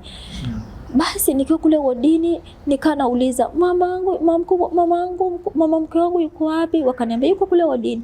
Wifi yangu Selina, wakaniambia yuko kule wodini. Na kana nasema asante Mungu.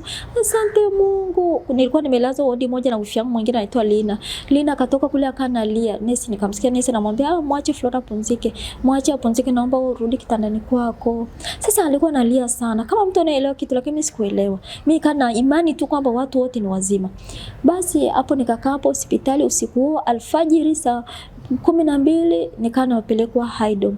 Nikiwa pale nje kwenye ambulance nikaona huyo babangu na wengine na mamangu mzazi, kana ananiambia, "Mwanangu, unanitambua?" Nikamwambia nakutambua. Yule baba aliniambia, "Unanitambua?" Nikamwambia nakutambua. Mamangu alikuwa analia sana. Analia, ananiambia, "Mama, usilie, mimi sintakufa." Nikakimbizwa Haydom. Nikiwa kule Haydom, kuna shemeji yangu ambaye ni mke wa wifi yangu, ya upande wa mwanaume, sasa akawa amekuja kunituona Haydom. Alipofika hospitali nikaa ndo ni mwanzo wa kujua, "Pole shemeji." Nikamwambia asante. "Vipi, watu ni wazima?" Akasema. Nikamwambia, "Nani, kuna mtu alifariki?" Akasema ndio. "Ni nani?" Akasema, "Mama mke wako amefariki, na wifi Selina amefariki, na wifi mwingine akanitajia ni mtoto wa mamake mdogo na mume wangu, na jirani, na dereva na mtoto wake. Watu 7 walikuwa wamefariki." Haikuwa rahisi kuipokea. Haikuwa rahisi hata kidogo. Lakini namshukuru Mungu.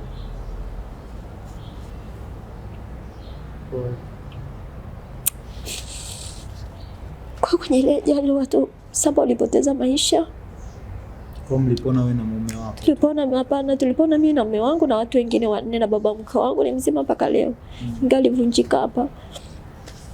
Lakini tunamshukuru Mungu, mwisho wa siku babangu mlezi Mzee Fredrick Sumaye mheshimiwa alikuja kunisalimia hospitali, akaniambia nini kilipotea. Nikamwambia tu ni simu ina shida mwanangu. Kanipa hela ya kutosha kwa ajili ya matumizi ya hospitali na hela simu. Sikupata shida yoyote kiukweli. Hospitali mume wangu alikaa kama wiki moja akameruhusiwa. Yeye alibaki hospitali ya Tumaini. Mimi ndo nilipelekwa Haido maana nilikuwa na hali mbaya. Nikiwa kule wala sio kwamba nifanyia operation yoyote au nini. Nyonga ziliachana sawa, lakini namna ya kufanya operation kama vile ikawa ni ngumu. Kwa hiyo madaktari wakatafuta njia nyingine ambapo wakawa wamenianzishia namna fulani ya kunisaidia nyonga zirudi pamoja kama kawaida. Nikakaa hospitali kama wiki 3. Wakati huo babangu mlezi Mheshimiwa Fredrick Sumaye alikuwa nje ya nchi kwa kazi, mambo ya kikazi. Kwa alivyorudi Tanzania ndio mnasikia kwamba mimi nimepata changamoto hiyo. Akawa amekuja Haido kunitembelea na kujua kama nina changamoto gani au na nini, kunisalimia na kusimama kama baba. Kwa hiyo baada ya hapo kama wiki 3 hivi nikaa nimeruhusiwa. Nikarudi nyumbani lakini bado nilikuwa sijiwezi. Bado sijiwezi, nikarudi nyumbani, nikamkuta mume wangu, alinipokea kwa furaha, maisha yakaendelea. Lakini walikuwa wameshazika tayari. Walizika hata mume wangu hakuhudhuria. Walishazika. Kwa hiyo nilivyorudi tukakaa mpaka mwezi wa 10 wote ukaisha, mwezi wa 12 wa 10, 11, 12 umeisha. Mimi na mume wangu tukujuana kimwili. Kwa hatukuwa tunaishi maisha mume na mke. So mimi nilikuwa bado mgonjwa na yeye pia alikuwa mgonjwa. Mwezi wa kwanza ndo maisha mengine yakaendelea, nikapata na ujauzito. Kwanza kabla hapo nishamwambia Mungu, naomba kabla ile tarehe ajali haijafika, Mungu naomba niwe na mtoto. Angalau tupooze machungu. Mungu kweli alifanya. Nilitoa na sadaka, nikamwambia Mungu nataka mtoto kwa sadaka hii. Basi ikafika nikaa mjamzito. Kwa kweli haikuwa rahisi. Yaani kwa kiubinadamu, kwa mimi sikuwa na shaka na Mungu, najua Mungu anaweza yote. Mungu alinisaidia. Madaktari wakana hofu kwamba labda miezi 7 wanifanyia upasuaji, lakini mimi nikaa nawaambia hamna, mimi nitabeba mimba kama wanawake wengine. Ilipofika miezi 7 akasema tukupime ultrasound, wakanipima kaona mbona mtoto na bado ana sehemu kubwa tu ya kukua. Basi nikafikisha miezi 9 ndio nikafanyiwa upasuaji Caesar, nikajifungua mtoto wangu akiwa na afya njema. Wa kike anaitwa Deborah. Kama ilivyotabiriwa na mtumishi wa Mungu. Kwa hiyo tuamini kwamba Mungu anaweza. Kwa sasa na watoto 2. Ana Deborah na nimwambia Mungu nahitaji mtoto wa kiume. Deborah ni mweupe, anafanana kama na mimi hivi. Kwa hiyo nikamwambia Mungu, mume wangu ni mweusi kiasi. Nikamwambia nataka mtoto mweusi wa kiume. Nikatoa na sadaka. Mtoto wangu ni mweusi sana, amemzidi na babake. Nikamwambia Mungu nataka mtoto mweusi afanane na babake. Na kwa hiyo kweli Mungu amenipa mtoto mweusi. Na namshukuru sana Mungu. Amekuwa mwema na mwaminifu. Natamani yani kwa nyakati ngumu tunapopitia tuwe na maombi pia ya shukrani, tumpende Mungu na tuendelee kumtumainia. Sawa, kuna ile nyingine kubwa uliyosema utatusimulia, ila kabla ya huko nikuulize maswali machache kwa sababu ya muda na umeomba maswali 3 tu. Jamani, ni kweli 3 tu. Swali la kwanza, ajali hii ulioneshwa katika ulimwengu wa roho kupitia ndoto mara 2 na ikaja kutokea. Ilitokea sawa na vile ambavyo ulikuwa umeoneshwa au ilikuwa tofauti kidogo? Kwa kweli ilikuwa sawa kwa sababu niliota nikiwa Mbeya kwamba nilikuwa kwenye taxi tukaanguka na gari kubwa. Na siku hiyo tena nikiwa pale siku ya send off, kama kesho siku ya harusi, leo usiku nilipolala nikaota tena tuko kwenye gari ndogo tukaanguka na gari. Na ndoto hii nilikumbuka nikiwa ndani ya gari wakati tumepata ajali ya kikweli kweli. Sasa nikaona hii kitu mbona ni kama sio kitu kigeni. Mbona kama hii kitu ilikuwa yani ilisha kuwepo, ndo nikapata niliota. Kwa nikaanza kukumbuka ile ndoto ya nyumbani, nikakumbuka ndoto ya Mbeya, nikaanza kuomba toba sana kwa Mungu. Mungu, kama hii ndoto ilitokea ili niombe izuiliwe, lakini kwa uzembe wangu sikuomba mpaka imetokea. Mungu naomba unisamehe. Kiukweli hatukutaki kupuuzia ndoto. Na hilo ndo lilikuwa swali langu kwamba kuna kitu kilitakiwa kifanyike baada ya ndoto ile. Je, ulifanya? Kumbe haukufanya. Ndio. Sawa. Ingawa ya Mbeya ni tuliomba pamoja na kakaangu. Lakini hii ya huku ya siku ya send off kuelekea kabisa. Hakukumbuka na kufanya. Kumbe ilitakiwa kwa wakati ule usiku ule nilivyoamka tu. Vile nilivyoota ilitakiwa niombe pale pale. Nikatae pale pale. Lakini siwezi kulaumu kwamba ningeomba ingezuiliwa, hapana. Mpango wa Mungu mimi siujui. Yeye ndio mwenye siri hiyo. Sawa. Japo kwa imani mimi naamini na wewe pia unaamini kwamba ndio maana uliomba toba, kwamba pengine ungepaswa kuomba ili izuilike. Kabisa. Sawa. Swali lingine la mwisho, huyu aliyekuwa ex, utanisamee, aliyekuwa ex ambaye alikuacha kwa sababu hizo ambazo yeye mwenyewe alizizungumza, lakini alikuwa na urafiki, lakini unadai pia wa kimajukumu pia ulikuwa unaingiliana pale kanisani kwa sababu alikuwa mwenyekiti wa kanisa, yule mwingine alikuwa katibu wa kanisa, na mume wangu wa sasa ni katibu. Mume wangu wa sasa yeye alikuwa katibu wa kanisa huyo ex, na mume wangu alikuwa katibu wa kwaya. Katibu wa kwaya, wote makatibu. Na akalazimika kwenda kukusanya michango ya harusi ya ex wake. Kipindi hicho ambacho anakusanya, mlikuwa mnakutana? Mliwahi kukutana? Aliwahi kuzungumza na wewe chochote? Hajawahi. Wakati huo kabla ya ndoa kufunga, ama wiki mbili kabla, mchungaji wake aliniomba kwamba huyu anataka kuzungumza na mimi. Na aliahidi kwamba atakuja naye, kwa hiyo alikuja naye, tukakutana sehemu moja pale Ndasaki, akawa ameniomba radhi. Nikamwambia wala una sababu ya kuniomba radhi, maana ni uchumba tu. Uchumba kwa wakati unajua nilikuwa na ujasiri kwa sababu kwanza nilikuwa tayari ninaelekea kwa mke wa mtu, sikuwa na machozi, pia niliachilia na kusamehe kwamba kuna mambo mengine unajua nimejifunza kwamba hatupaswi kung'ang'ania.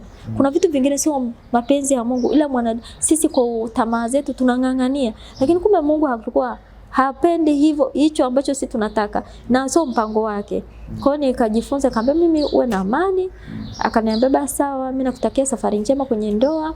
Nikamwambia asante, tukasameana hapo mbele ya mchungaji wake.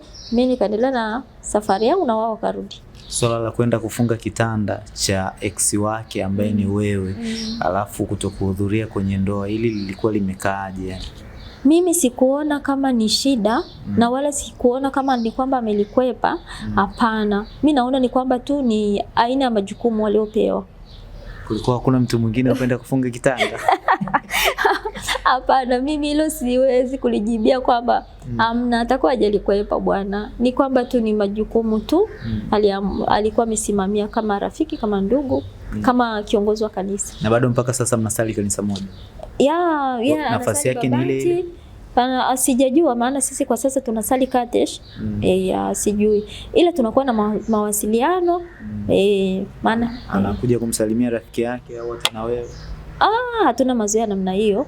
Ila ni kwamba tu tukienda huko kwa kanisani kwao ambapo ni Babati, tunaonana na tunasalimiana vizuri. Na kwa kipindi cha nyuma mlikuwa ya maswali haya niyaache sasa kwa sababu ya muda. Nikushukuru sana kwa muda wako.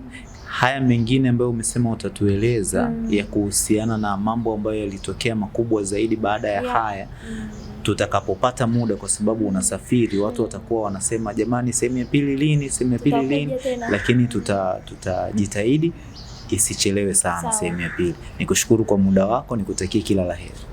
Asante sana, Mungu akubariki nawe kwa muda wako. Naomba niwatie moyo watazamaji wa Tiki TV kwa kunisikiliza. Mungu awabariki sana, lakini nikutie moyo kwamba changamoto sio mwisho wa maisha, na changamoto haimbadilishi Mungu kwamba yeye sio Mungu tena. Na ujumbe wangu ni huu: usimkatie Mungu tamaa. Narudia tena, usimkatie Mungu tamaa. Mungu anatuwazia mema, Mungu anakuwazia mema. Nakupenda sana. Cha kuongezea cha mwisho, ulituambia mwanzo ulikuwa na karama ya uimbaji na huduma.